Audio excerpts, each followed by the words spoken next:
الحمد لله رب العالمين والصلاة والسلام على سيد الأنبياء والمرسلين أما بعد فأعوذ بالله من الشيطان الرجيم بسم الله الرحمن الرحيم إنما يخشى الله من عباده العلماء آمنت بالله صدق الله العظيم وبلغنا رسوله النبي الكريم ونحن على ذلك لمن الشاهدين والشاكرين والحمد لله رب العالمين. قال الله تبارك وتعالى في شان حبيبه صلى الله تعالى عليه وآله وسلم مخبرا وآمرا إن الله وملائكته يصلون على النبي يا أيها الذين آمنوا صلوا عليه وسلموا تسليما. درود پاک آواز بلند الصلاة والسلام عليك يا سيدي يا رسول الله وعلى آلك وصحابك يا حبيب الله. الصلاة والسلام عليك يا سيدي يا رسول الله وعلى آلك وصحابك يا نور الله. الصلاة والسلام عليك يا رحمة للعالمين وعلى آلك وصحابك يا خاتم النبيين. حضور نبی کریم رؤوف الرحیم صلی اللہ تعالی علیہ وآلہ وسلم نے ارشاد فرمایا کل بروز قیامت 3 خوش نصیب ایسے ہوں گے جنہیں اللہ تعالی اپنے عرش کے سائے میں رکھے گا. نمبر 1 وہ خوش نصیب جو میرے کسی امتی کی پریشانی کو دور کرے گا. اس کی کوئی مسئلہ ہے اس مسئلے کو حل کر دے گا، اس کی پریشانی کو دور کرے گا. دوسرا فرمایا جو میری سنت پر عمل کرنے والا ہوگا. اور تیسرا فرمایا کہ جو مجھ پر کثرت کے ساتھ درود و سلام پڑھنے والا ہوگا. اب یہ کثرت کے ساتھ درود و سلام سے کیا مراد ہے؟ اس میں مختلف علماء کے اقوال ہیں اور زیادہ اس بات پر متفق ہے کہ اگر کوئی بندہ 313 مرتبہ روزانہ درود پاک پڑھ لیا کرے تو وہ کثرت سے پڑھنے والوں میں شمار کیا جاتا ہے. تو مشکل نہیں ہے، بندہ 313 مرتبہ آسانی کے ساتھ پڑھ سکتا ہے. اور میرے آقا صلی اللہ تعالیٰ علیہ وآلہ وسلم ارشاد فرماتے ہیں کہ کل بروز قیامت میرے سب سے زیادہ قریب ترین وہ خوش نصیب ہوگا جس نے دنیا میں مجھ پر کثرت کے ساتھ درود و سلام پڑھا ہو. اللہ تبارک و تعالی ہمیں کثرت کے ساتھ درود و سلام پڑھنے کی توفیق عطا فرمائے. آج رمضان مبارک کا آخری جمعہ ہے اور آئندہ برس نہ جانے ہم ہوں یا نہ ہو. اللہ کرے کہ اللہ تعالی ہمیں دوبارہ یہ ماہ رمضان دیکھنا نصیب فرمائے. 30 رمضان مبارک 1444 سنہ ہجری ہے اور یہ مقدس تشریف لایا اور کما حق ہو ہم اس کا حق ادا نہیں کر سکے. اللہ تبارک و تعالی اس ماہ مقدس میں ہونے والی ہماری تمام غلطیوں کوتاہیوں کو معاف فرمائے اور اس ماہ رمضان کے صدقے میں اللہ تعالی ہم سب کی بخشش اور مغفرت فرمائے. اور جن مسلمانوں نے روزے رکھے ہیں اللہ ان سب کے روزے قبول فرمائے. جن خوش نصیبوں نے اعتکاف کیے ہوئے ہیں اللہ تعالی ان سب کے اعتکاف قبول فرمائے. 22ویں پارے کی سورت فاطر آیت نمبر 28 اللہ تبارک و تعالی ارشاد فرماتا ہے انما یخش اللہ من عبادہ العلماء، بے شک اللہ تعالی سے اس کے بندوں میں سے وہی ڈرتے ہیں جو علم رکھتے ہیں، جو علم والے ہیں۔ حضور نبی کریم صلی اللہ تعالیٰ علیہ وآلہ وسلم نے ارشاد فرمایا تُعَلَّمُ الْعِلْمَ قَبْلَ أَن يُرْفَعَ فَإِنَّ أَحَدَكُمْ لَا يَدْرِي مَتَى يَفْتَقِرُ إِلَى مَا عِندَهُ وَعَلَيْكُمْ بِالْعِلْمِ، علم حاصل کرو قبل اس کے کہ وہ اٹھا لیا جائے، کیونکہ تم میں سے کوئی نہیں جانتا اسے کب اس کی ضرورت پڑے جو اس کے پاس ہے، لہٰذا تم پر علم حاصل کرنا فرض ہے۔ ایک اور حدیث پاک میں میرے آقا صلی اللہ تعالیٰ علیہ وآلہ وسلم نے ارشاد فرمایا علم کا سیکھنا ہر مسلمان مرد اور عورت پر فرض ہے۔ جس جس شعبے سے جس فیلڈ میں بندہ منسلک ہوتا جائے گا اس چیز کا علم حاصل کرنا اس پہ لازم ہو جائے گا۔ جب انسان بالغ ہوتا ہے اب مسلمان پر نماز روزے کے مسائل سیکھنا لازم ہو جائے گا۔ صاحب نصاب جب ہوگا تو اب اس پر زکوٰۃ کے مسائل سیکھنا واجب ہو جائے گا۔ اسی طرح نکاح کا ارادہ ہے، نکاح کرنا چاہتا ہے تو اب نکاح کے مسائل، طلاق کے مسائل اس پر سیکھنا کیا ہو جائے گا؟ لازم ہو جائے گا۔ کیونکہ بہت سے لوگ ہوتے ہیں جو 3 طلاقیں دے بیٹھتے ہیں، اس کے بعد کہتے ہیں لو جی ہمیں پتہ ہی نہیں تھا، ہم نے تو غصے میں آ کے طلاق دے دی، حالانکہ طلاق ہوتی ہی غصے میں، خوشی سے کوئی بھی طلاق نہیں دیتا۔ تو یہ مسائل سیکھنے چاہیے۔ اور طلاق کے معاملات میرے آقا صلی اللہ تعالیٰ علیہ وسلم نے ارشاد فرمایا 3 معاملات ایسے ہیں، 3 کام ایسے ہیں کہ اگر مذاق میں بھی کیا جائے تو وہ واقع ہو جاتے ہیں، وہ منعقد ہو جاتے ہیں۔ نمبر 1 فرمایا نکاح۔ اگر لڑکا لڑکی بالغ ہیں اور 2 بندے موجود ہوں اور آپس میں ایک دوسرے کو کہیں کہ ہم نے آپس میں نکاح کیا، یا ایک مرد کہے دوسری عورت سے کہ میں نے تو سے نکاح کیا، وہ کہ میں نے قبول کیا، چاہے مذاق میں کر رہے ہیں، ایکٹنگ میں کر رہے ہیں، تو ان کا نکاح ہو جائے گا، چاہے جو مذاق میں کر رہے ہیں۔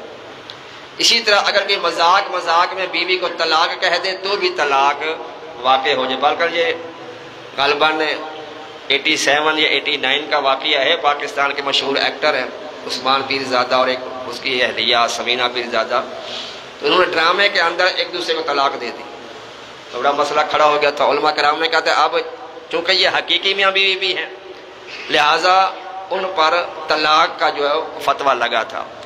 انہوں نے کہا نہیں ہم تو ڈرامے میں کر رہے تھے، ہم تو ایکٹنگ کر رہے تھے۔ انہوں نے کہا بھی حضور پاک فرماتے ہیں کہ جو مذاق میں بھی طلاق ہے تو بھی طلاق واقع ہو جاتی ہے۔ تیسرا فرمایا کلمہ کفر، اگر کوئی مذاق میں بھی کلمہ کفر ادا کرے گا تو وہ دائرہ اسلام سے خارج ہو جائے گا۔ بہت سی ایسے جملے ہوتے ہیں، ایسی باتیں ہوتی ہیں خاص طور پر سٹیج ڈراموں کے اندر، جو بیچارے شریعت سے آگاہ نہیں ہوتے، وہ کبھی فرشتوں پہ اعتراض کرتے ہیں معاذ اللہ، کسی اسرائیل السلام پہ اعتراض کرتے ہیں، کبھی کسی بات پر اعتراض کرتے ہیں، اور مزاحیہ طور پر، چاہے جو مزاح کر رہے ہیں، مذاق کر رہے ہیں، لیکن مذاق میں بھی کلمہ کفر کہنے سے انسان کافر ہو جاتا ہے۔ تو لہٰذا ہمیں آقا نے بتا دیا کہ یہ تمہارا بہانہ نہیں چلے گا کہ ہمیں تو پتہ ہی نہیں تھا۔ اور یہ بات بہت مشہور ہے کہ عالم کو جی ڈبل گناہ ہوگا اور دوسرے کو 1 گناہ ہوگا، حالانکہ ایسی بات نہیں ہے۔ عالم گناہ کرے گا تو اس کو 1 گناہ ہوگا، جاہل گناہ کرے گا تو اس کو 2 گناہ ہوں گے۔ کیوں؟ عالم پر سب پر علم حاصل کرنا کیا تھا؟ فرض تھا۔ عالم نے علم تو حاصل کیا، 1 کام تو پورا کیا، اب اس پہ عمل نہیں کیا اس نے، تو عمل نہ کرنے کا 1 گناہ اس کو ملے گا۔ لیکن جو جاہل گناہ کر رہا ہے، ایک تو گناہ جو اس نے کیا، جرم کیا، اس کا بھی اس کو سزا ملے گی، گناہ ملے گا، اور دوسرا علم نہ حاصل کرنے کا بھی گناہ اس کو ملے گا، اس کو 2 گناہ ہوں گے اور عالم کو 1 گناہ ہوگا۔ اس لیے علماء کو خاص طور پر جو وہ محتاط ہونا چاہیے۔ حضور نبی کریم صلی اللہ تعالیٰ علیہ وسلم ارشاد فرماتے ہیں، سیدنا جابر رضی اللہ تعالیٰ عنہ راوی ہے، بے شک جنتی جنت میں بھی علماء کے محتاج ہوں گے۔ وہ اس طرح کہ جنتی ہر جمعے کے روز اللہ تبارک و تعالیٰ کا دیدار کریں گے، یعنی ہر جمعے کو اللہ تعالیٰ اپنا جلوہ جو ہے جنتیوں کو عطا فرمائے گا۔ اللہ تعالیٰ جنتیوں سے فرمائے گا جو چاہو تمنا کرو، مانگو کیا مانگتے ہو؟ تو جنتی لوگ علماء سے پوچھیں گے کہ اب آپ یہاں ہماری رہنمائی فرمائیں کہ ہم اللہ تعالیٰ سے کیا مانگیں، کیا طلب کریں؟ تو جنت کے اندر بھی علماء عوام کو بتائیں گے، جنتیوں کو بتائیں گے کہ تم یہ چیز اللہ تعالیٰ سے طلب کرو۔ اسی طرح حضور نبی کریم صلی اللہ تعالی علیہ وسلم ارشاد فرماتے ہیں اُبْدُ عَالِمًا او مُتَعَلِّمًا او مُسْتَمِعًا او مُحِبًّا وَلَا تَكُنْ الْخَامِسَ فَتُهْلِكَ۔ میرے آقا صلی اللہ تعالی علیہ وآلہ وسلم ارشاد فرماتے ہیں کہ جب تم صبح کرو تو اس حالت میں صبح کرو کہ تم عالم ہو۔ اگر عالم نہیں بن سکتے فرمایا طالب علم بن جاؤ۔ اگر طالب علم نہیں بن سکتے تو پھر علماء کی باتیں سننے والے بن جاؤ۔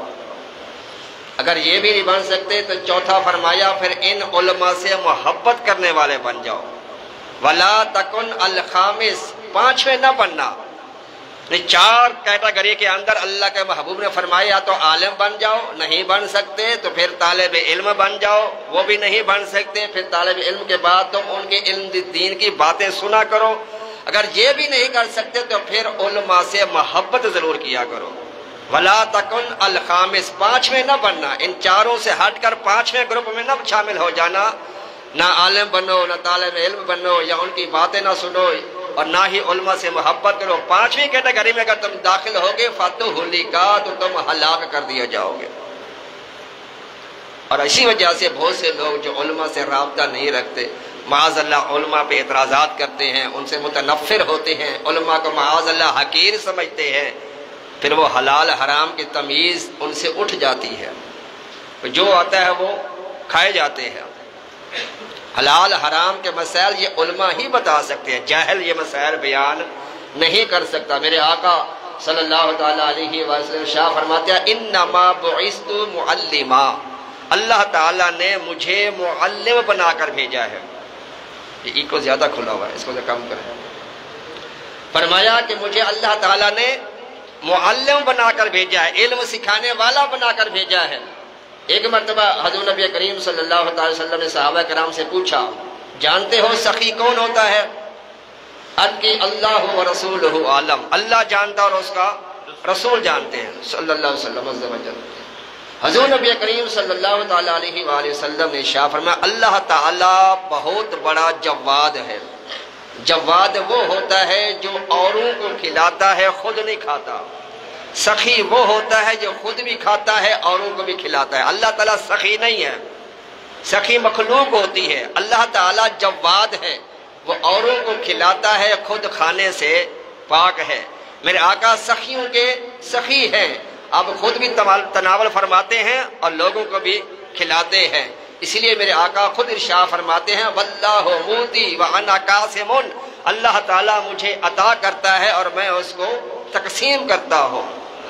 ٹھنڈا ٹھنڈا میٹھا میٹھا پیتے ہم ہیں پلاتے یہ ہیں، انا اعطیناک الکوثر، ساری کثرت پاتے یہ ہیں، رب ہے موتی یہ ہے، قاسم رزق اس کا ہے، کھلاتے یہ ہے صلی اللہ علیہ وسلم۔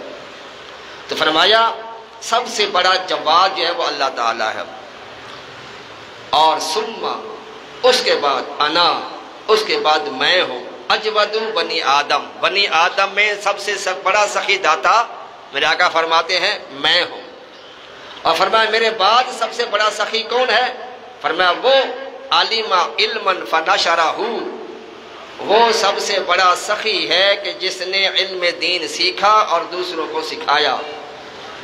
قیامت کے دن عالم اور عابد کو اٹھایا جائے گا تو عابد سے کہا جائے گا کہ جنت میں داخل ہو جاؤ۔ جب جنت میں عالم جانے لگے گا تو اس کو روک لیا جائے گا، وہ عالم کہے گا کہ مجھے کیوں روکا گیا ہے؟ تو عالم سے یہ کہا جائے گا کہ تم اکیلے جنت میں نہ جاؤ بلکہ جنہیں تم نے علم سکھایا، جو تمہارے شاگرد ہیں، جو تم سے محبت کرنے والے ہیں، جنہوں نے تم سے دین کے مسائل سیکھے، ان کو بھی اپنے ساتھ جنت میں داخل کر دو۔ میرے آقا فرماتے ہیں من دل علی خیری فلاح مصر اجر فاعلہ، جو کسی بندے کو نیکی کے کام میں لگا دیتا ہے وہ عمل کرنے والے کو بھی ثواب ملے گا، اس بتانے والے کو بھی اللہ تعالیٰ اتنا ہی اجر و ثواب عطا فرمائے گا۔ میرے آقا صلی اللہ تعالیٰ علیہ وسلم ارشاد فرماتے ہیں من یرید اللہ بہ خیر یفقہہ فی الدین، اللہ تعالیٰ جس سے بھلائی کا ارادہ فرماتا ہے اسے علم دین کی سمجھ عطا فرماتا ہے، اسے فقہ کا علم عطا فرماتا ہے۔ اور فرمایا میرے آقا صلی اللہ تعالیٰ علیہ وآلہ وسلم نے نذر اللہ امرا سمع منا شیئا فبلغہ کما سمعہ، اور فرمایا میرے آقا صلی اللہ تعالیٰ علیہ وآلہ وسلم کہ جو بندہ علم دین دوسروں تک پہنچاتا ہے، دین کا علم سکھاتا ہے، اللہ تعالیٰ اسے ہمیشہ سدا بہار رکھے، اسے ہمیشہ ہرا بھرا رکھے۔ امام احمد بن حنبل رحمۃ اللہ علیہ فرماتے ہیں کہ لوگوں کو کھانا کھانے پانی پینے سے زیادہ علم کی ضرورت ہے، اسی لیے کہا جاتا ہے کہ ماں کی گود سے لے کر گور تک یعنی مہد سے لے کر لحد تک علم دین سیکھنا چاہیے۔ بلکہ ایک حدیث پاک میں میرے آقا فرماتا علم حاصل کرو اگرچہ تمہیں چین جانا پڑے۔ سیدنا انس بن مالک رضی اللہ تعالی عنہ فرماتے ہیں علم کے ساتھ تھوڑا سا عمل بھی نفع دیتا ہے، علم ہو عمل کرے تھوڑا سا بھی تو اس کو نفع دیتا ہے، لیکن جہالت کے ساتھ زیادہ عمل اس کو کوئی فائدہ نہیں دیتا۔ کہتے ہیں کہ عصر کے بعد دریا کے کنارے پر شیطان اپنا مجمع لگاتا ہے اور اس کے جو چیلے ہیں وہ اپنی اپنی کارکردگی جو ہے اس کے سامنے پیش کرتے ہیں۔ ایک مرتبہ جو اس نے اپنا اجلاس بلایا اور سارے چیلے اکٹھے ہوئے، کارکردگی پوچھی ہاں تو نے کیا کیا؟ کسی نے کہا جی میں نے تو قتل کرا دیا۔ اچھا تو نے کیا کیا؟ جی میں نے زنا کرا دیا۔ اچھا تو نے کیا کیا؟ میں نے یہ کام کرا دیا، میں نے یہ کام کرا دیا، میں اس کام پہ لگا دیا۔ جو برے کام لوگوں سے کراتے ہیں وہ چیلے سارے شیطان اپنے سردار کو بتاتے ہیں۔ ایک چھوٹا شیطان چیلا جو وہ خاموشی سے بیٹھا ہے، شیطان نے اسے پوچھا کہ تم نہیں بتاتے، تم نے کوئی کام نہیں کیا؟ اس نے کہا سردار میں نے کوئی خاص کام نہیں کیا۔ کہا کہو تو صحیح کیا کیا؟ کہا ایک بچہ پڑھنے کے لیے جا رہا تھا، میں نے اس کو کھیل کود میں لگا دیا، مدرسے نہیں جانے دیا۔ فوراً تخت سے نیچے اترا شیطان اور اس چھوٹے شیطان کو اپنے سینے کے ساتھ لگا اور کہا سب سے بڑا کام تو تم نے کیا ہے۔ اب جنہوں نے قتل کرایا تھا، جنہوں نے زنا کرایا تھا، جنہوں نے چوری کرائی تھی، وہ شیطان کہتا ہم نے اتنے بڑے بڑے گناہ کرا دیے، میاں بیوی کو آپس میں لڑوا دیا، فساد کروا دیا، قتل و غارت کروا دی، بدکاری سے آکاری کروا دی، ہمارا کوئی کام نہیں ہے، یہ بڑا کام اس نے کہ بچے کو کھیل کود میں لگا دیا۔ استاد یہ کیا بات سمجھ نہیں آئی؟ اس نے کہا تو میں سمجھاتا ہوں۔ وہ اپنے چیلوں کو لے کر شیطان ایک مسجد کے قریب گیا تو وہاں ایک شخص نماز کے لیے جا رہا تھا، جلدی میں تھا۔ کہا حضور ایک مسئلہ پوچھنا ہے۔ پوچھو کیا پوچھنا ہے؟ وہ عبادت گزار تھا، بڑی باتیں کرنے والا تھا وہ شخص۔ کہا جی مسئلہ یہ ہے کہ آپ یہ بتائیں کہ کیا اللہ تعالیٰ اونٹ کو سوئی کے ناکے میں سے گزار سکتا ہے؟ اونٹ کو سوئی کا ناکا سوراخ جو ہوتا ہے، کتنا ہلکا سا سوراخ ہوتا ہے جس میں دھاگا ڈالتے ہیں، کیا سوئی کے ناکے سے اونٹ اللہ تعالیٰ گزار سکتا ہے؟ اس نے کہا یہ کیسے ہو سکتا ہے، کتنا بڑا اونٹ بیوقوف اور چھوٹا سا سوراخ کیسے گزرے گا؟ یہ تو میری انگلی بھی نہیں گزر سکتی۔ اور ٹھیک ہے آپ جائیں۔ وہ شخص چلا گیا، اس نے کہا دیکھا سے یہ جواب دیا۔ پھر ایک اور بچے کے پاس گیا، وہاں بھی ایک شخص تیزی کے ساتھ مسجد نماز کے لیے جانے لگا، اس کو روک لیا۔ کہا حضور کا مسئلہ پوچھنا ہے۔ کہا کیا مسئلہ ہے؟ کہ مسئلہ یہ ہے کیا اللہ تعالیٰ اونٹ کو سوئی کے ناکے میں سے گزار سکتا ہے؟ اس شخص نے کہا لا حول ولا قوت الا باللہ العلی العظیم، لعنت شیطان، بدبخت، اللہ چاہے تو ساری کائنات کو سوئی کے ناکے سے گزار سکتا ہے۔ کیوں؟ اس لیے کہ وہ ان اللہ علی کل شیء قدیر والی ذات ہے۔ اب اس نے کہا دیکھو اپنے چیلوں کو اس نے کہا کہ وہ جو عبادت گزار تھا، علم نہیں تھا اس کے پاس، اس نے اللہ کی قدرت کا ایک طرح سے انکار کر دیا۔ تو جب اللہ کی قدرت کا اس نے انکار کر دیا تو اس کی عبادت کس کام کی ہوگی؟ لیکن اس کے پاس دوسرے کے پاس علم تھا، علم کی بدولت جو ہے اس نے مجھے پہچان لیا اور تمہیں بتا دیا کہ علم کتنی بڑی فضیلت ہوتی ہے۔ ایک مرتبہ حضور نبی کریم صلی اللہ علیہ وسلم مسجد نبی شریف تشریف لائے تو ایک کونے میں کچھ صحابہ کرام قرآن پاک کی تلاوت کر رہے تھے، دوسرے کونے میں کچھ صحابہ کرام بیٹھے ہوئے ہیں اور ایک صحابی کھڑے ہو کے علم دین کے مسائل جو وہ بتا رہے ہیں، درس بیان ہو رہے ہیں۔ اب جو قرآن پاک پڑھنے والے صحابہ تھے انہوں نے سوچا کہ ہم تو اللہ کے کلام کی تلاوت کر رہے ہیں، حضور نبی کریم صلی اللہ علیہ وسلم ہمارے پاس تشریف لائیں گے۔ اب دوسرے کونے والوں نے سوچا کہ ہم علم دین سکھا رہے ہیں، اور سرکار فرماتا میں تو علم دین سکھانے کے لیے بھیجا گیا ہوں، تو آقا ہمارے پاس تشریف لائیں گے۔ تو حضور پاک انہی کے پاس تشریف لے گئے، جو درس و بیان جہاں پہ ہو رہا تھا، جہاں علم دین کی مجلس لگی ہوئی تھی، آپ وہاں تشریف لے گئے۔ جب مجلس ختم ہوگی تو جو قرآن پاک پڑھنے والے صحابہ تھے آج کے یا رسول اللہ ہم تو اللہ کا کلام پڑھ رہے تھے، قرآن پاک کی تلاوت کر رہے تھے، اب ہمارے پاس نہیں آئے، اس کونے میں چلے گئے، اس کی وجہ کیا ہے؟ آپ نے فرمایا قرآن پاک پڑھنے سے افضل علم دین سیکھنا ہے۔ کیا بغیر علم دین کے تم قرآن کا علم حاصل کر سکتے ہو؟ قرآن کو پڑھ سکتے ہو؟ علم ہوگا تو قرآن کو صحیح طریقے سے پڑھ سکو گے۔ تو قرآن پاک جو ہے، اس لیے میرے آقا فرماتے ہیں عالم اگر ساری رات سویا بھی رہے اور عابد ساری رات عبادت بھی کرتا رہے تو عالم کا سونا عبادت گزار کی عبادت سے زیادہ افضل ہوتا ہے، کیونکہ وہ عالم ہے لیکن وہ عالم با عمل ہو، عقیدہ بھی اس کا درست ہو، با عمل با کردار ہو۔ علم تو بڑا ہو اس کا لیکن عمل کردار کچھ بھی نظر نہ آئے۔ حقیقی معنوں میں عالم ہوتا ہی وہی ہے جو اپنے علم پر عمل کرتا ہے۔ ویسے تو عالم شیطانی بہت بڑا عالم تھا، بڑا علم رکھنے والا، لیکن عمل کردار درست نہیں تھا، لہٰذا وہ علماء کی فہرست سے نکال دیا گیا، اس کو جو علماء کی فضیلتیں وہ ساری اس سے ختم کر دی گئی۔ اور حضور نبی کریم صلی اللہ تعالی علیہ وآلہ وسلم نے ارشاد فرمایا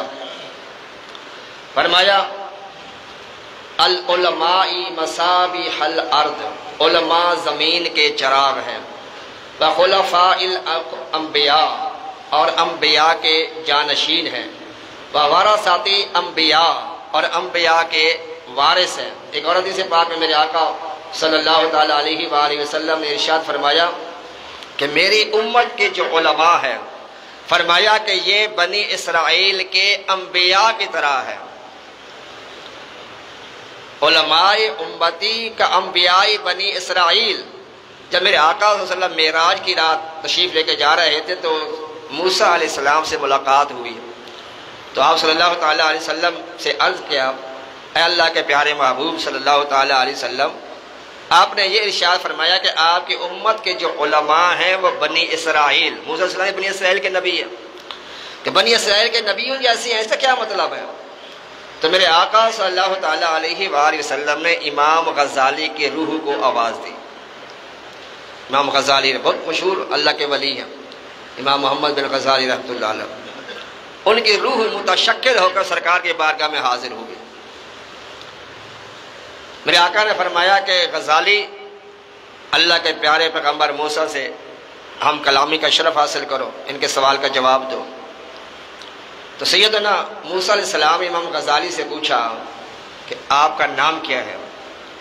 امام غزالی نے کہا میرا نام محمد ہے، میرے باپ کا نام بھی محمد ہے، میرے دادا کا نام بھی محمد ہے، پردادے کا نام بھی بتا دیا۔ تو موسیٰ علیہ السلام نے کہا کہ میں نے صرف تجھ سے تیرا نام پوچھا، تو نے اپنا نام بھی بتایا، اپنے باپ کا نام بھی بتایا، پھر دادے کا نام بھی بتایا، پردادے کا نام بھی بتایا، یہ تو میں نے نہیں پوچھا تجھ سے، تو چاہیے تھا اپنا نام بتاتا۔ تو سیدنا امام غزالی رحمت اللہ علیہ نے عرض کی اے اللہ کے پیارے نبی موسیٰ علیہ السلام، اللہ تعالیٰ نے بھی تو آپ سے یہی پوچھا تھا ما تلک بیمینک یا موسیٰ، اے موسیٰ تیرے ہاتھ میں کیا ہے؟ قرآن پاک میں آتا ہے ما تلک بیمینک یا موسیٰ، اے موسیٰ تیرے ہاتھ میں کیا ہے؟ تو آپ نے کہا ھذا عصایا، یا اللہ یہ لاٹھی ہے، یہ میرا عصا ہے، میں سے بکریاں چراتا ہوں، میں سے پتے جھاڑتا ہوں، میں سے ٹیک لگاتا ہوں، میں سے اور بھی بہت سے کام کرتا ہوں۔ اے اللہ کے نبی، اللہ نے یہ تو نہیں پوچھا اس سے کیا کرتے ہو، اللہ نے پوچھا تمہارے ہاتھ میں کیا ہے، تو آپ نے یہ لمبی گفتگو کیوں کی؟ تو میرے آقا نے فرمایا ادب یا غزالی، اے غزالی ادب کرو، اللہ کا نبی ہے اور جلالی نبی ہے۔ مطلب یہ ہے کہ یہ ایک انداز تھا، موسیٰ علیہ السلام سے اللہ نے بظاہر تو یہی پوچھا کہ اے موسیٰ علیہ السلام تمہارے ہاتھ میں کیا ہے، جواب صرف اتنا ہی تھا کہ یا اللہ میرے ہاتھ میں عصا ہے، لیکن زیادہ طول اس لیے دیا تاکہ زیادہ سے زیادہ اللہ تعالیٰ سے ہم کلامی کا شرح ملے۔ تو امام غزالی نے بھی اس لیے بات کو طول دیا، اس لیے کہ اللہ کے نبی کے ساتھ زیادہ دیر میں ہم کلامی ہونے کا شرف حاصل ہو سکے۔ تو پھر سیدنا موسیٰ علیہ السلام نے کہا یا اے محبوب آپ نے جو فرمایا بالکل حق اور سچ فرمایا ہے، آپ کی امت کے جو علماء ہیں وہ بنی اسرائیل کے طرح ہے، درجہ نبیوں کا ہی افضل والا ہے، لیکن جو کام اللہ نبیوں سے لیتا تھا وہی کام اللہ تعالیٰ اس امت کے علماء سے لیتا ہے، دین کا کام لیتا ہے۔ حضور نبی کریم صلی اللہ تعالی علیہ وسلم نے مقام ارشاد فرمایا اکرم العلماء فانہم ورثۃ الانبیاء، کہ علماء کا اکرام کیا کرو، ان کی تعظیم کیا کرو، وہ اللہ کے نبیوں کے وارث ہیں۔ اور فرمایا کہ جس نے ان کی عزت کی اس نے اللہ کی عزت کی، جس نے عالموں کا استقبال کیا اس نے میرا استقبال کیا، جس نے ان کی زیارت کی اس نے میری زیارت کی۔ اور فرمایا وَمَنْ جَالَسَنِي فَكَأَنَّمَا جَالَسَ رَبِّي، جو ان علماء کی مجلس میں بیٹھا، محفل میں بیٹھا، وہ ایسے ہے وہ میری محفل میں بیٹھا۔ اور فرمایا مَنْ جَالَسَنِي، اور جو میری محفل میں بیٹھا، فَكَأَنَّمَا جَالَسَ رَبِّي، وہ ایسے ہے جیسے اللہ تعالیٰ کے قرب خاص میں بیٹھا ہو۔ علماء کی یہ فضیلت میرے آقا صلی اللہ تعالیٰ علیہ وآلہ وسلم نے ارشاد فرمایا۔ اور فرمایا تدارس العلم ساعۃ من اللیل خیر من احیائها، بندے کا تھوڑی دیر کے لیے علم دین کی کوئی بات سوچنا، اس کے بارے میں فکر کرنا، اس کو سمجھنے میں کوشش کرنا، تھوڑے لمحے کے لیے، چند منٹ کے لیے بھی، فرمایا اس کے لیے ساری رات عبادت کرنے سے بہتر ہے۔ اور فرمایا علم دین کی مجلس میں حاضر ہونا 1000 رکعات نوافل ادا کرنے، 1000 مریضوں کی عیادت کرنے اور 1000 جنازوں میں شرکت کرنے سے بھی افضل ہے۔ اور فرمایا کہ عالم اور عابد کے درمیان 100 درجات کا فرق ہوگا۔ اور فرمایا کہ اللہ تعالی نے فرمایا اے پیارے ابراہیم علیہ السلام میں علیم ہوں اور ہر صاحب علم کو اپنا دوست رکھتا ہوں۔ اسی طرح امام ابو یوسف سے کسی نے پوچھا آپ نے اتنا علم کیسے حاصل کیا؟ آپ نے فرمایا میں نے کبھی سیکھنے میں آر محسوس نہیں کی۔ بعض لوگ ہوتی ہیں عمر زیادہ ہو جاتی ہے پھر وہ شرم محسوس کرتے ہیں کہ یہ مسئلہ پوچھیں گے نماز کے بارے میں، زکوٰۃ کے بارے میں، فطرانے کے بارے میں، کوئی مسئلہ ہی پوچھنے میں شرماتے ہیں کہ یار کیا سوچے گا یہ کہ بھائی اتنی عمر ہو گئی مجھے مسئلے کا ہی نہیں پتہ۔ تو شرمانا نہیں چاہیے، علم دین حاصل کے کوئی حد نہیں ہے، کوئی لمٹ نہیں ہے، کسی عمر میں بھی کسی وقت بھی علم دین سیکھا جا سکتا ہے۔ اور میں پہلے آپ کو ایک قول سنا دیا کہ ماں کی گود سے لے کر لحد تک، یعنی مہد سے لے کر لحد تک، قبر کی آغوش تک علم دین سیکھنا چاہیے، یہاں تک حکم ہے۔ امام ابو یوسف فرماتا ہے کہ میں نے کبھی علم دین سیکھنے میں آر محسوس نہیں کیا اور نہ ہی میں نے دوسروں کو بتانے میں کوئی بخل کیا، جینے کہ میں نے علم تو حاصل کر لیا، اپنے پاس محفوظ نہیں کر لیا بلکہ دوسروں کو پہنچانے کی کوشش بھی کرتا ہوں۔ غوث اعظم سے بھی کسی نے پوچھا کہ آپ کتب کیسے بنے؟ فرمایا درست العلم حتی صرت الکتب، میں علم دین سکھاتا رہا، اللہ تعالی مجھے مقام کتبیت عطا فرما دیا۔ اور یہ بندہ جو اپنے علم پر عمل کرتا ہے، دوسروں کو سکھاتا ہے، تو اللہ تعالیٰ اس کے اندر، دل کے اندر ایک نخاذ قسم کا نور پیدا فرماتا ہے۔ امام اعظم ابو حنیفہ رحمۃ اللہ علیہ فرماتا ہے کہ جس نے آخرت کے لیے علم حاصل کیا اس نے فضل کو پا لیا، لیکن جس نے لوگوں سے فائدہ حاصل کرنے کے لیے علم حاصل کیا تو وہ سخت گھاٹے میں رہا، نقصان میں رہا۔ بلکہ حدیث پاک میں حضور نبی کریم صلی اللہ علیہ وسلم نے ارشاد فرمایا کم من عمل یتصور بصورت الاعمال الدنیا ویسیر بحسن نیتی من اعمال الاخرہ وکم من عمل یتصور بصورت الاعمال الاخرہ ثم یسیر من اعمال الدنیا بسوء النیہ۔ میرے آقا صلی اللہ تعالی وسلم فرماتے ہیں بہت سے اعمال ظاہری طور پر دنیاوی نظر آتے ہیں لیکن حسن نیت کی وجہ سے وہ اعمال آخرت بن جاتے ہیں، اور بہت سے اعمال ظاہری طور پر آخرت کے تصور کیے جاتے ہیں مگر نیت بد ہونے کی وجہ سے وہ اعمال دنیا بن جاتے ہیں۔ مثال کے طور پر گاڑی لینا بظاہر دنیاوی معاملہ لگتا ہے، لیکن اگر کوئی گاڑی اس لیے لیتا ہے کہ میرے گھر والے پردے میں رہ کر سفر کر سکے، بس سٹاپ پہ انتظار کر کے لوگوں کی نظروں کا شکار نہ بنے، بد نگاہی ان کے اوپر نہ ہو، بدکاری کا خدشہ کم رہے، لہٰذا اگر وہ اس نیت سے گاڑی بھی خریدے گا جو بظاہر دنیاوی چیز ہے لیکن وہ شرم و حیا کے حیا کے لیے ایسا کر رہا ہے، اپنے گھر والوں کو لوگوں کی بری نظروں سے بچانے کے لیے ایسا کر رہا ہے۔ بظاہر یہ دنیاوی فعل ہے، گاڑی خریدنا، لیکن نیت اچھی ہونے کی وجہ سے یہ کام بھی اس کا دینی کام بن جائے گا، اس پر بھی اللہ تعالیٰ اس کو اجر عطا فرمائے۔ اسی طرح اگر بظاہر کوئی دینی کام ہے، مثال مسجد بنانا، مدرسہ بنانا دینی کام ہے، لیکن اگر اس کی نیت یہ ہے کہ میں مدرسہ بناؤں گا تو کھالیں اکٹھی کروں گا، چندے اکٹھے کروں گا، بڑے نذرانے اکٹھے ہوں گے، اب چاہے عمل تو دینی کر رہا ہے لیکن نیت بد ہونے کی وجہ سے وہ عمل اس کا دینی نہیں ہوگا، وہ عمل دنیاوی بن جائے گا، اس کو کوئی فائدہ آخرت میں نہیں ہوگا۔ کیوں؟ اس لیے کہ انما الاعمال بالنیات، عملوں کا دار و مدار جو ہوتا ہے وہ نیت پر ہوتا ہے، اور نیت المومن خیر من عملہ، مومن کی نیت جو ہوتی ہے اس کے عمل سے بہتر ہوتی ہے۔ اگر بندہ کسی اچھے کام کی نیت کرتا ہے، اور یہ اللہ تعالیٰ کا بڑا کرم ہے کہ بندہ اگر گناہ کا ارادہ کرے کہ میں یہ گناہ کروں گا تو اللہ تعالیٰ اس کو گناہ نہیں لکھتا جب تک وہ گناہ کر نہ لے، لیکن جب بندہ نیک کام کی نیت کرتا ہے تو اللہ تعالیٰ چاہے وہ کام نیک نہ بھی کر سکے تو اللہ تعالیٰ پھر بھی اس کو اجر و ثواب عطا فرما دیتا ہے۔ اس لیے میرے آقا نیت المومن خیر من عملہ، میرے آقا صلی اللہ تعالیٰ علیہ وآلہ وسلم ارشاد فرماتے ہیں کہ علماء کی جو سیاہی ہے، فرمایا کل بروز قیامت شہیدوں کے خون سے تولی جائے گی، ایک بلڈ میں شہیدوں کا خون رکھا جائے گا، اسی طرح علماء کی سیاہی کو بھی تولا جائے گا تو یہ شہیدوں کے خون سے زیادہ افضل ہوگی۔ تو علم دین کی میرے آقا صلی اللہ علیہ وسلم نے بے شمار یہ فضیلتوں کو بیان فرمایا ہے۔ ہمیں بھی چاہیے کہ ہم اپنے اپنے لیول کے مطابق، شعبے کے مطابق علم دین، فاروق اعظم رضی اللہ تعالیٰ عنہ کے بارے میں آتا کہ جب آپ کے مدینہ شریف میں کوئی کاروبار کرنا چاہتا تو آپ پہلے اسے سوال کرتے کیا تو نے اس فیلڈ کے حوالے سے علم حاصل کر لیا ہے؟ اگر وہ کہتا کہ ہاں جی میں نے اس کے مسائل سیکھ لیے ہیں،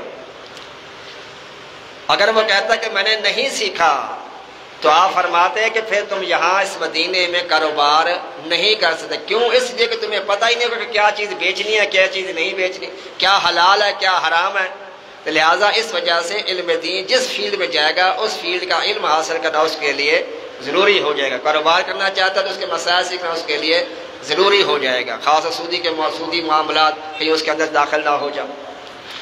اب یہاں پر ایک ضمن بات بھی سن لیں، قسطوں کے حوالے سے بعض لوگ سوال کرتے ہیں یہ قسطوں پہ چیزیں لیتے ہیں یہ جائز نہیں ہے، تو قسطوں پہ چیزیں خریدی جا سکتی ہیں۔ سیدی اعلیٰ حضرت رحمۃ اللہ علیہ فرماتے ہیں کہ نقد اگر کوئی چیز 5 روپے کی ہو، ادھار میں اس کو آپ 100 روپے کی بھی بیچ سکتے ہیں۔ ہاں یہ دیکھ لیں کہ اس وقت اس چیز کی شارٹیج نہ ہو، کہ لوگوں کو اس کی سخت ضرورت نہ ہو، نہ مل رہی ہو، کامیاب نہ ہو وہ چیز، لہٰذا اس میں پھر ناجائز فائدہ اٹھانا یہ بھی مناسب نہیں ہے۔ وگرنہ اگر کوئی 5 روپے کی چیز 100 روپے میں ادھار پر دیتا ہے تو یہ ادھار پہ مہنگی چیز بیچنا جائز ہے۔ تو قسط پہ بھی یہی معاملہ ہوتا ہے کہ اس میں ایک چیز اگر فریج میں ساگت میں 30,000 کی ہے، قسط پہ آپ کو 50,000 کی ملتی ہے، نقد 30,000 کی اور ادھار 50,000 کی آپ کو مل رہی ہے، تو یہ سودا خریدنا قسطوں پر جائز ہے۔ لیکن اس کے اندر ایک خرابی ہے قسطوں کے حوالے سے کہ اس میں کچھ دکاندار بلکہ اکثر غالباً وہ ایک تاریخ مقرر کرتے کہ فلاں تاریخ تک تم نے قسط جمع کرانی ہے، مثلا 5 تاریخ کو تم نے قسط جمع کرانی ہے 500 روپے مثال کے طور پر۔ اگر تم نے 6 تاریخ کر دی یا 7 تاریخ یا 10 تاریخ کر دی، جتنے تم لیٹ کرو گے تو روزانہ کے 5 روپے یا 10 روپے یا 50 روپے تمہیں اضافی جرمانے کے طور پہ دینا پڑیں گے۔ تو یہ جو جرمانہ ہوگا، جو اضافی رقم ہوگی، یہ سود ہوگا۔ اس لیے جب بھی قسطوں پہ چیز لیں تو دکاندار سے یہ طے کر لیں کہ بھائی میں کوشش پوری کروں گا کہ اپنے وقت مقررہ پر قسط ادا کرتا رہوں، اگر 1-2 دن آگے پیچھے ہو بھی گیا تو پھر میں جرمانہ نہیں دوں گا، کیونکہ یہ جرمانہ جو ہے یہ کیا ہو جائے گا؟ سود ہو جائے گا۔ اگر یہ شرط نہیں ہوتی جرمانے والے تو قسطوں پر چیزیں لینا دینا یہ بالکل جائز ہے۔ اللہ تعالیٰ قرآن مجید میں ارشاد فرماتا ہے فَاسْأَلُوا أَهْلَ الذِّكْرِ إِن كُنتُمْ لَا تَعْلَمُونَ۔ اللہ تعالیٰ فرماتا ہے کہ اگر تمہیں کسی چیز کے بارے میں علم نہ ہو تو اہل ذکر سے، علم والوں سے اس کا علم حاصل کر لیا کرو۔ میرے آقا صلی اللہ علیہ وسلم فرماتے ہیں کہ عالم کے لیے اہل آسمان، اہل زمین اور پانی میں تیرتی مچھلیاں بھی استغفار کی دعا کرتی ہیں، اور فرمایا ان کی فضیلت عابد پر ایسی ہے جیسے 14ویں کے چاند کے ستاروں پر فضیلت ہوتی ہے۔ جس طرح 14ویں کا چاند چمک رہا ہو، ستارے بھی چمک دمک رہے ہوں، تو زیادہ کشش کس طرف جاتی ہے؟ چاند کی طرف جاتی ہے اس کی روشنی زیادہ ہوتی ہے۔ اسی طرح جو عالم ہوتا ہے، جو یہ عابد ہوتے ہیں یہ تاروں کی مانند ہوتے ہیں، اور عالم جو ہوتا ہے وہ چاند کی مانند ہوتا ہے۔ اسی طرح امام ابو یوسف رحمۃ اللہ علیہ سے پوچھا گیا آپ اتنے بڑے عالم کیسے بنے؟ تو آپ نے فرمایا کہ میں علم دین سیکھنے میں اور محسوس نہیں کرتا۔ تو جب بھی کوئی مسئلہ درپیش ہو تو ہمیں چاہیے کہ صاحب علم جو ہے، جو صحیح عالم دین ہے، اور یہ بھی یاد رکھے کہ ہر مولوی عالم نہیں ہوتا، لیکن ہر عالم مولوی ضرور ہوتا ہے۔ یوں سمجھ لیں کہ ہر امام مسجد جو ہے وہ عالم نہیں ہوتا۔ بہت سے ایسے بیچارے ہوتے ہیں جیسے حافظ ہوتے ہیں، بیچاروں کو نماز کے مسائل کا نہیں پتہ ہوتا۔ ایک جگہ میں نے نماز پڑھی، بڑا پرانا واقعہ ہے، تو وہاں پر نماز میں ان کی تھوڑی خرابی ہوئی، نہیں سجدے کے ہاتھوں نے پاؤں کی انگلیاں صحیح نہیں لگائی، تو نماز کے بعد میں علیحدہ میں ان سے ملا، سلام دا کی ان سے۔ تو میں نے پوچھا کہ آپ کے پاؤں میں کوئی ایسا تکلیف؟ اس نے کہا نہیں کچھ بھی نہیں، الحمدللہ ٹھیک ہے۔ میں کہ جس طرح سجدے میں تو یہ انگلیاں جو پوری قبلہ رخ ہونی چاہیے، تین لگنا واجب ہے، ایک ہی لگنا جو ہے وہ فرض ہے، نماز کا یہ مسئلہ ہے۔ میرے آقا خود فرماتے ہیں کہ بندہ 60 برس تک عبادت کرتا ہے، کوئی نماز قبول نہیں ہوتی۔ صحابہ نے عرض کیا یا رسول اللہ اس کی وجہ کیا ہے؟ فرمایا اس کا رکوع اور سجود صحیح طریقے سے ادا نہیں ہوتے، وہ صحیح طریقے سے رکوع ادا نہیں کرتا، صحیح طریقے سے سجدے ادا نہیں کرتا۔ تو میں نے سوچا جی سجدے میں آپ کا یہ میں نے دیکھی ہے تو اس وجہ سے میں نے پوچھا ہے۔ نہیں یہ مسئلہ جو ہے نا، یہ جو مستقل امام ہوتا ہے یہ اس کے لیے ہوتا ہے، جو کبھی کبھی نماز پڑھے اس کے لیے مسئلہ نہیں، یہ حال ہے۔ تو پھر مجھے نہیں پتا تھا کہ وہ اس جگہ پہ پڑھاتا ہے اس مدرسے میں، وہ ایک نشست پہ جا کے بیٹھ گیا بچوں کو پڑھانے کے لیے، تو میں پھر جا کے بیٹھ کے سلام دیا۔ تو میں کہ جی آپ یہاں کیا کرتے ہیں؟ اب اس نے اور غصے کا اظہار کیا، کہتا ہے تھا میں ڈنگر چرانا۔ مجھے میں نے کہا آپ غصے ہو گئے بہرحال۔ تو ایک پہلے وہ مسئلہ پوچھنے کی وجہ سے وہ غصے ہو رہا تھا، جب میں نے اسے بتایا اور اس نے مجھے یہ کہا کہ یہ تو مسئلہ جو ہے عام بندوں کے لیے جو ہے، وہ جو مستقل امام ہوتا ہے اس کے یہ مسائل ہوتے ہیں شریعت کے، کہ رکوع ایسے کرے سجدہ ایسے کرے، یہ عام عوام کے لیے مسائل نہیں ہوتے۔ میں نے کہا نہیں ایسا تو میں نے کہیں بھی نہیں پڑھا، اور آپ یہ فرما بہرحال۔ پھر جب اس نے کہا کہ یار ڈنگر چرانے واسطے بیٹھا میں نے کہا یہ جذباتی ہو رہا ہے، غصے ہو رہا ہے، یہاں سے اٹھ جانا ہی بہتر ہے۔ وہ چلا گیا۔ تو یقین کہ اگلے دن میں ایک روڈ سے گزر رہا تھا سردار چوک جو، وہی شخص مجھے آ کے اس نے مجھے گلے سے لگایا اور اس نے معذرت کی کہ آپ نے جو کل مسئلہ بتایا تھا ایسا ہی بہار شریعت کا مسئلہ لکھا ہوا ہے، میری غلطی تھی، یہ مسئلہ سب کے لیے ہے۔ سجدے کی حالت میں جیسے بھی سجدے کی حالت میں آقا فرماتے ہیں کہ انگلیاں جو ہیں وہ قبلہ رخ، یعنی ایک ایک انگلی کو زور دے کے قبلہ رخ کرنا یہ فرض ہے، اور تین کا قبلہ رخ کرنا یہ واجب ہے۔ بہت سی ہماری اکثریت ہے بیچارے اس پہ عمل نہیں کرتے، 12 مسئلہ بتاتے بھی لیکن عمل نہیں کرتے سستی کی وجہ سے، اور نمازیں ضائع ہوتی ہیں۔ اللہ تعالیٰ ہمیں سمجھ عطا فرمایا۔ تو میرے آقا صلی اللہ علیہ وسلم علم دین کی بے شمار فضیلتوں کو، عظمتوں کو جو وہ بیان فرمایا۔ اب دیکھیں علم دین کی فضیلت، اللہ تعالیٰ پورے قرآن مجید میں کہیں بھی یہ نہیں کہ محبوب مجھ سے یہ مانگو، مجھ سے یہ مانگو، مجھ سے یہ مانگو، لیکن ایک چیز ہے جس کے بارے میں اللہ خود دعا تعلیم فرمائی اللہ نے اپنے محبوب کو، کیا؟ اے محبوب مجھ سے مانگنا ہے تو یہ مانگو، کیا؟ قل رب زدنی علما۔ یہ اللہ نے اپنے محبوب کو دعا تعلیم دی ہے، قل رب زدنی علما، اے اللہ، اے میرے رب، اے میرے خالق، اے میرے مالک، اے میرے مولا، میرے علم میں اضافہ فرما۔ تو ہمیں بھی یہ دعا کرنی چاہیے، ہمیں بھی اپنے علم میں اضافہ، اللہ تعالیٰ ہمیں اپنے علم پر، بلکہ میرے استاد یہ کہا کرتے تھے، اللہ تعالیٰ کو کروٹ کرا جنت نصیب کرے رحمۃ اللہ علیہ، اللہ مرشد قادری صاحب، تو فرماتے بیٹا اپنے معلوم کو معمول بنا لو۔ جی بھائی صاحب، اپنے معلوم کو معمول بنا لو، یعنی جو تمہیں معلوم ہے، جتنا تمہارے پاس علم ہے اس کو عمل کے دائرے میں لے آؤ۔ اس عمل کرنے کی برکت سے اللہ تعالیٰ تمہیں ایک اور خاص علم عطا فرما گا جسے علم لدنی کہا جاتا ہے۔ وہ پھر کتابوں سے نہیں ملتا، بلکہ وہ اللہ تعالیٰ خاص نظر کرم سے اس بندے کو عطا فرماتا ہے جو اپنے علم پر عمل کرتا ہے، اور اس کی بے شمار برکتیں ہوتی ہیں۔ وہی صحیح عالم ہوتے ہیں جو اپنے علم پر عمل کرتے ہیں۔ اب جتنی میں نے آپ کو فضیلتیں بیان فرمائی، یہ صحیح العقیدہ عالم کی فضیلت ہے، یہ بھی یاد رکھیں۔ علماء سو جو ہیں ان کی یہ فضیلتیں نہیں ہیں، ٹھیک ہے جی۔ تو جیسا کہ آج رات چاند رات ہے، اور میرے آقا صلی اللہ علیہ وسلم فرماتے ہیں کہ جو عیدین کی راتوں میں شب بیداری کرتا ہے، رات کو زندہ کرتا ہے، اللہ کے ذکر فکر میں گزارتا ہے، چاہے تھوڑی دیر کے لیے ہی صحیح، میرے آقا فرماتے ہیں جو عیدین کی راتوں میں شب بیداری کرے، اللہ کا ذکر کرے، اس کے بارے میں فکر کرے، اللہ تعالیٰ اس کا دل اس وقت نہیں مرے گا قیامت کے روز جب لوگوں کے دل مر جائیں گے، اس وقت وہ زندہ دل ہی اٹھایا جائے گا۔ تو آج کی رات جو عید کی رات ہے، چاند رات جسے کہتے ہیں، تو آج رات کوشش کریں کہ فضولیات میں گزارنے کی بجائے، بازاروں کا رخ کرنے کی بجائے کوشش کریں کہ نماز وغیرہ جماعت، خاص طور پر عشاء کی جماعت کے ساتھ، فجر کی جو جماعت کے ساتھ ادا کریں، کیونکہ میرے آقا فرماتے ہیں جس نے عشاء کی نماز جماعت سے پڑھی وہ ایسے ہے جیسے آدھی رات اس نے قیام کیا، نماز پڑھی، عبادت کی، اور جس نے فجر کی نماز جماعت سے پڑھی فرمایا اس نے ایسا ہے جیسے پوری رات اللہ کی عبادت میں گزار دیا اس نے۔ یہ دو نمازیں با جماعت پڑھیں گے، میرے آقا فرماتے ہیں کہ منافقین پر دو نمازیں بہت بھاری ہیں، ایک عشاء کی نماز اور ایک فجر کی نماز۔ الحمدللہ ہم منافق نہیں ہیں، ہم کیا ہے؟ الحمدللہ ہم مسلمان ہیں۔ تو مسلمانوں پر یہ نمازیں بھاری نہیں ہونی چاہیے، اس لیے تو اذان میں فجر میں یہی کہا جاتا ہے الصلاۃ خیر من النوم، نیند جو ہے وہ نماز سے، نیند نماز سے بہتر نہیں ہے۔